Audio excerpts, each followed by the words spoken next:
아멘.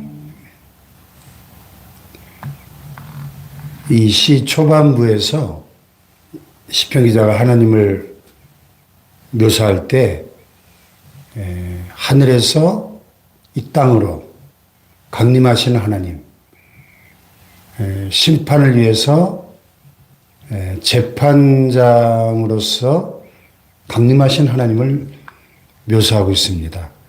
전능하시니 여호와 하나님께서 말씀하사 해 돋는 데서부터 지는 데까지 세상을 부르셨도다. 온전히 아름다운 시온에서 하나님이 빛을 비추셨도다. 우리 하나님이 오사 잠잠하지 아니하시니 그 앞에는 삼키는 불이 있고 그 사방에는 광풍이 불리로다. 하나님이 자기의 백성을 판결하시려고 위 하늘과 아래 땅에 선포하여 이르시되 나의 성도들을 내 앞에 모으라. 네. 자기 백성을 판결하시기 위해서 임하시는 재판장 되시는 공의로우신 하나님을 묘사하고 있는 모습입니다. 하늘이 그의 공의를 선포하리니 하나님 그는 심판장이심이로다 그랬어요. 자, 우리가 심판, 재판 그러면 무섭죠. 두렵고 떨리죠. 더구나 우리 인간 법정에 인간 재판장 앞에 서는 것도 그렇다면 하물며 하늘의 하나님, 영원하신 심판장 되시는 그 하나님 앞에 설 때 우리는 두렵지 않을 수가 없죠. 하나님은 공의의 하나님이시기 때문에 공의로 심판하시는데 공의로 심판할 때 두 부류의 사람으로 갈라지겠죠. 하나님이 인정하시는 의인과 그렇지 못한 악인으로 양과 염소로 쫙 갈라질 것입니다. 자, 그래서 어제 말씀드렸던 것처럼 이스라엘 백성들의 그 형식적인 제사, 마음은 떠나버리고 종교 의식만 껍데기로 드리고 있는 그들의 형식적인 예배를 책망하시는 말씀이 어제 있었고요. 내가 수소의 고기를 먹으며 염소의 피를 마시겠느냐 이렇게 반문하시면서 하나님이 원하시는 제사는 감사로 하나님께 제사를 드리며 지존하신 이에게 내 소원을 갚으며 환난 날에 나를 부르라 내가 너를 건지리니 네가 나를 영원롭게 하리로다 그랬습니다. 네. 그래서 하나님이 원하시는 진정한 예배, 하나님의 사랑과 은혜에 감사드리면서 감사로 제사를 드리는 자. 다시 말해서 몸뿐만 아니라 마음이 함께 하나님 앞에 드려지는 예배, 몸과 마음을 함께 하나님 앞에 드리는 예배를 하나님 원하신다 그랬습니다. 아멘. 네. 그 하나님이 기쁘게 받으시는 예배, 하나님 받으시는 제사를 드리는 그 사람이 의인이죠. 아벨과 가인의 가장 중요한 차이가 뭔가요? 한 뱃속에서 나온 형제인데 아벨은 자기의 재물 중에 가장 귀한 것으로 기름진 것으로 정성을 다해서 하나님께 제사를 드림으로 하나님이 그 제사를 기쁘게 받으셨어요. 그런데 가인은 성의 없이 그냥 하나님께 제사 드리고 싶은 마음도 없는데 하도 엄마 아빠가 드리라고 하니까 그냥 어거지로 드렸어요. 마음이 담겨있지 않은 제물 하나님 받지 않으셨죠? 하나님이 제사를 받지 않으시니까 하나님이 거절하시는 예배자가 되니까 가인이 악인이 된 거죠. 예배가 이렇게 중요한 겁니다. 의인과 악인을 갈라놓는 분기점이 되어버리는 거죠. 그러니까 악인이 분노하면서 동생을 돌로 때려 죽여버리잖아요. 영원한 악인의 대명사가 되어버렸잖아요. 가인, 가인의 길, 신약성경도 보면.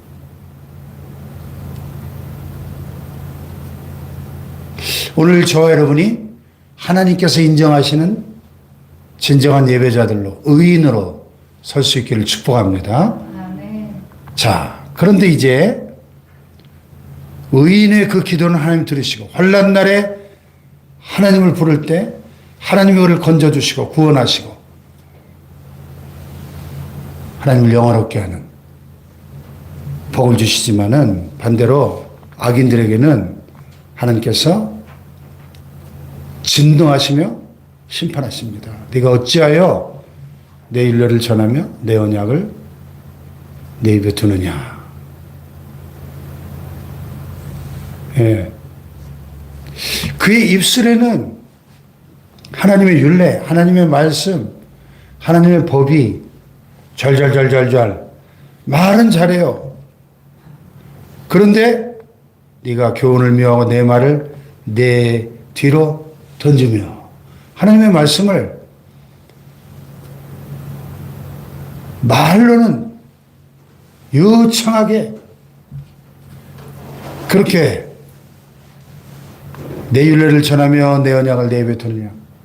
말로는 하나님을 잘 믿는 사람 같은데 사실은 하나님의 교훈을 미워하고 하나님의 말씀을 뒤로 던져버렸다는 거예요.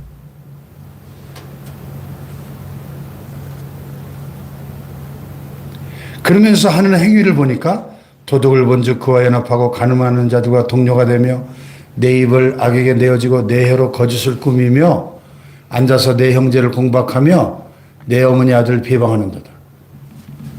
아니, 말로는 그냥 청산주스처럼 하나님의 말씀을 잘 전하고 가르치는 것 같은데 삶을 보니까 도둑질하고 간음하고 거짓을 일삼고 또 죄 없는 형제들을 공박하고 비방하고, 이거는 완전히 그의 말과 행위가 완전히 딴판인 거죠. 예. 그러니까 우리는 그 사람의 말이 아니라 그 행위로, 그 열매로 그들을 알리라. 예수님이 거짓 선지자와 참 선지자를 구분하는 가장 중요한 기준으로 그의 열매로 그들을 알리라. 열매가 뭐예요? 행위죠. 삶이죠. 그들의 말이 아니라 그들의 행위로 그 삶을 볼 때 거짓 선지자인지 참 선지자인지 구별할 수 있을 것이다. 예수님 그랬습니다. 네.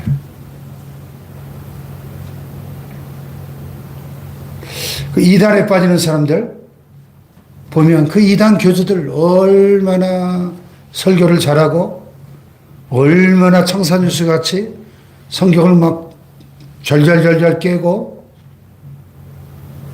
얼마나 그 입에서 나오는 그 가르침들이 교묘하면 그렇게 수십만 명들이 빠지겠습니까? 기가 막히거든요. 그 안에 일반 교회에서 들을 수 없는 기가 막힌 가르침들이 있는 것처럼 착각에 빠지니까 그 이단 교주에서 나오는 그 뱀의 혀 같은 그 미혹에 다 사로잡히고 전 재산 바치고 인생을 망치는 겁니다. 근데 이단 교주들 보세요. 최근에 그 베레아 서울의 성락교회 김기동 목사나 만민중앙교회 이재롱 목사나 이런 JMS 정명석이나 이런 사람들 보세요. 공통점이 하나 있죠. 오늘 이 말씀처럼 도둑을 먼저 그와 연합하고 간음하는 자들과 동료가 되고 내 입을 악에게 내어주고 내 혀로 거짓을 꾸미며 이 짓들을 하고 있는 거예요.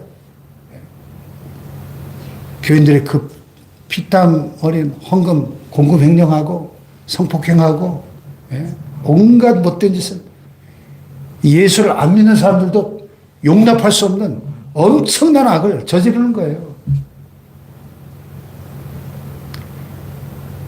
그렇게 그 입에서는 성경을 가지고 평생 그냥 그렇게 수많은 사람들을 현혹시키고, 아니 얼마나 설교를 잘하면 만민중학교 이런 데 지금도 6만 명 이렇게 모여요. 성락교도 그렇고 5만 명, 6만 명씩 모입니다. 사람들이. 아니 얼마나 그 강단에서 사람들을 홀리는 말을 잘했으면 그렇게 많이 모입니까 사람들이.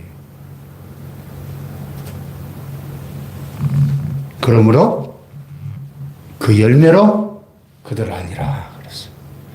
나더러 주여 주여 하는 자마다 다 천국에 들어갈 것이 아니요 다만 하늘에 계신 내 아버지의 뜻대로 행하는 자라야 들어가리라. 할렐루야. 그래서 말로만의 믿음이 아니라 행함이 없는 믿음은 죽은 믿음이라 그랬어요. 야고보서에. 행함이 있는 믿음. 우리의 말과 행함이 일치되는 믿음, 살아있는 믿음 될 수 있기를 축복합니다. 21절에 보니까 내가 이 일을 행하여도 내가 잠잠하였더니 네가 나를 너와 같은 줄로 생각하였도다. 아니 이렇게 못된 짓을 많이 하는데도 하나님이 침묵하시니까 네가 나를 너와 같은 줄로 생각했다는 겁니다.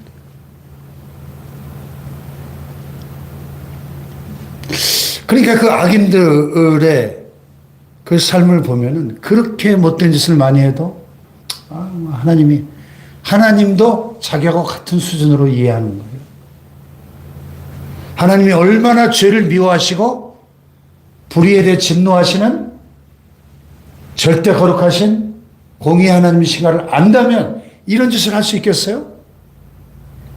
하나님을 안 믿는 사람들이죠. 아니 하나님을 믿기는 믿는데 자기 수준으로 믿는 거죠. 그런 얘기입니다. 네가 나를 너와 같은 줄로 생각했구나. 그러나 내가 너를 책망하여 네 죄를 내 눈앞에 낱낱이 드러내리라 이렇게 말씀하십니다. 아멘. 하나님은요 죄를 절대로 간과하지 않는 의로우신 하나님이신 것을 알아야 됩니다. 절대 그냥 넘어가지 않아요. 오죽하면 자기 하나뿐인 아들 십자가에 그렇게 끔찍하게 못 박아 죽게 하기까지 우리의 죄 문제를 다루셨겠습니까?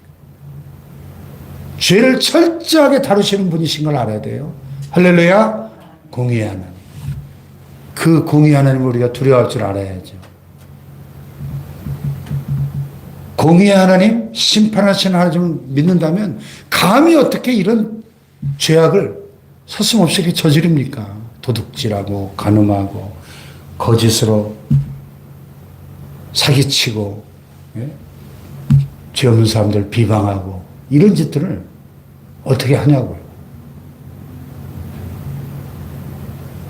이들을 가리켜서 하나님은 한마디로 이렇게 정의 내리십니다. 하나님을 잊어버린 너희요. 악인의 정의가 뭐예요? 하나님을 잊어버린 자들이에요.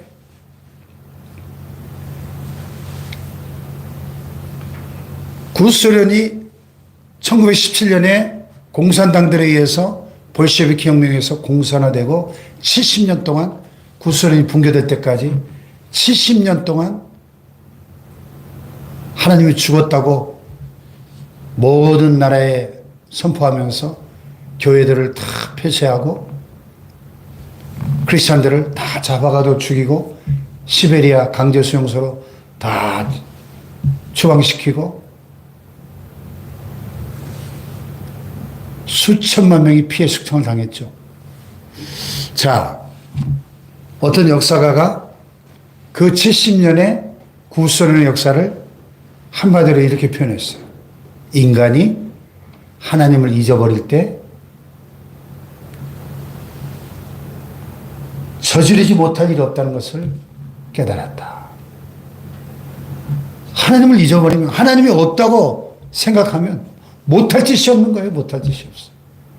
인간이 얼마나 악마화 될 수 있는가. 하나님을 잊어버릴 때. 하나님을 잊어버린 너희여 이제 이를 생각하라. 그렇지 아니하면 내가 너를 찢으리니 건질 자 없으리라. 예, 여러분 하나님이 찢어버리면 그걸 누가 막을 수 있겠어요? 개인이나 가정이나 국가나 하나님이 찢어버리면 예, 끝나는 거죠. 비참해지는 겁니다. 구선의 역사가 그것을 보여주고 북한 땅이 그것을 지금 보여주고 있고 인류의 역사가 하나님이 찢어버림으로 비참하게 망한 그런 개인과 가정과 국가를 똑똑히 보여주고 있는 것이죠. 심판하시는 공의의 하나님을 두려워할 줄 알고 하나님을 경외하는 참 신앙인들 되시기를 축복합니다. 네. 그러나 23절 다 같이 시작. 감사로 제사를 드린 자가 나를 영화롭게 하나니 그의 행위를 옳게 하는 자에게 내가 하나님의 구원을 보이리라. 할렐루야. 자, 악인들은 하나님 찢어버리시지만 철저하게 심판하실 것이지만 감사로 제사를 드리는 자, 하나님이 기쁘게 받으시는 진정한 예배죠. 의인은 하나님을 영화롭게 하고 그의 말이 아니라 그의 뭐를 행위를 옳게 하는 자에게, 말만 번지르르하게 하는 게 아니라 그의 행위를 옳게 하는 자에게 내가 하나님의 구원을 보이리라. 할렐루야. 행위. 오늘 우리 행위가, 삶이 하나님 보실 때 옳다 인정함 받는 진정한 의인들 될 수 있기를 주님의 이름으로 축복합니다.